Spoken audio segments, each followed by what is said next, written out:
Hey guys, Joel's coming at you with another reasoning session, and today I'm going to be talking about Source and the nature of this new era when Source is literally flooding in with an outpouring of this spirit. Come now and let us reason together. Come now, we can talk it over. Now, if you like these videos, you can also check me out on Rumble or on Zapit. The links are down in the description. I know YouTube is shadow banning and deleting comments and deleting subscribers, but you know what? It doesn't matter because this message is coming from Source, and Source is lining up the people that are ready to receive this message, whether they censor me or not. But with that out of the way, I'm going to be reading straight from the text, and today I'm going to be reading straight from the Oracle of Joel. This is one of my favorite oracles, if not my most favorite. In fact, I could just go on just passages from this very oracle. Maybe I'm going to do that in the future. We'll see. But this is probably the most popular section of this oracle. And it just starts at the end of chapter 2. In the Hebrew text, this is actually a separate chapter in and of itself. But in our translations, it's the 28th verse of the second chapter. And what he's just described is literally a decimation of their economy and their society, because the locust and the caterpillar and the palmer worm and the cankerworm, they've all eaten the crops. Whatever's left over from one, the other one gets to, and then whatever they leave, the next one gets to. Literally, the whole society was decimated.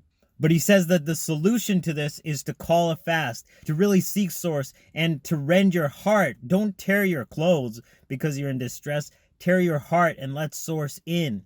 And once that happens, he promises that, everything's going to be restored. All the years that the locust has eaten will be restored, and you're going to eat devouringly and be satisfied. But then he goes on to say in this verse, and it shall come to pass afterward, meaning after all that restoration, that I will pour out my spirit upon all flesh. So it's not just going to stop at a physical restitution. This is going to go beyond that into the supernatural. And your sons and your daughters shall prophesy. Your old men shall dream dreams, and your young men shall see visions. And also upon the servants and upon the handmaids in those days will I pour out my spirit.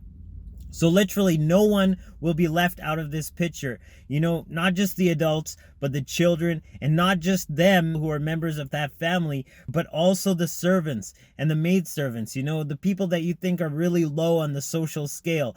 Even they're going to be infused with this power. So the restoration is something greater than just, a little physical thing or a little economic rebuttal. No, this is way greater, because everybody is restored to Source on their own heart level. And just what is this spirit of Yahweh? In the oracles of Isha or Isaiah, he says things like, and the spirit of Yahweh shall rest upon him, the spirit of wisdom and understanding, the spirit of counsel and might, the spirit of knowledge and of the fear of Yahweh.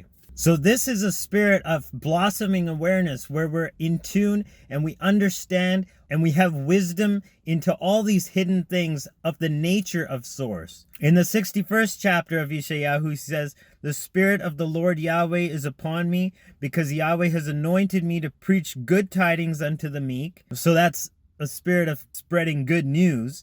He has sent me to bind up the brokenhearted. That's healing to the people that have been hurt in their hearts, to proclaim liberty to the captive and opening of the prison to them that are bound. So literally a restitution of freedom to those of us that have been bound, not just physically, but mentally, emotionally, with all the crazy stuff that we've been through over the last year or so. Even before that, Source restores, and doesn't just restore the superficial, but restores all the way down to the deepest nature of who we are. And when the Apostle Paul wrote his last letter to Timotheus, literally this is like his last will and testament. He's telling him everything that he wants done after because he knows he's going to be executed. But he says, for God has not given us the spirit of fear, but of power and of love. That word love is the Greek word agape, which means unconditionality, and of a sound mind. And that word means temperance and self-control. And he also says elsewhere that where the Spirit of the Lord is, there is liberty, there is freedom. That same freedom that Isha prophesied and Jesus quoted in the synagogue when he first began his ministry. That was what he's all about. That's what it means when we say in the name of Jesus. We mean that exact spirit, that exact authority in which he came to break the shackles and to really open our minds and allow us to step into that state where we are in heavenly places at the right hand of God.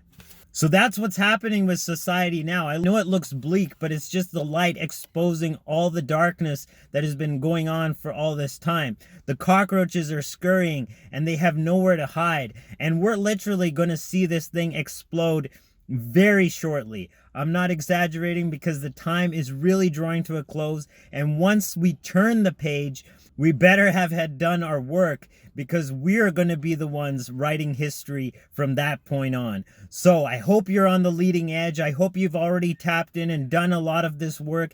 Get true with Source, get true with the Most High deep in your own heart, and really solidify that relationship, that connection, and the communication with the divine essence. Because once you do, man, everything explodes because Source's thoughts are infinitely higher than our own thoughts. And that's what this spirit is when we receive it. It literally transforms our lives from the inside out and from the outside of our own lives to the outside world and beyond. We can literally transform society just by tapping into Source individually. So with that being said, I'll check you in the next reasoning sesh. I love you guys from the bottom of my heart. I really do, and I want you all to experience this magnitude that Source really is. Agape, Salaam, Namaste, Shalom.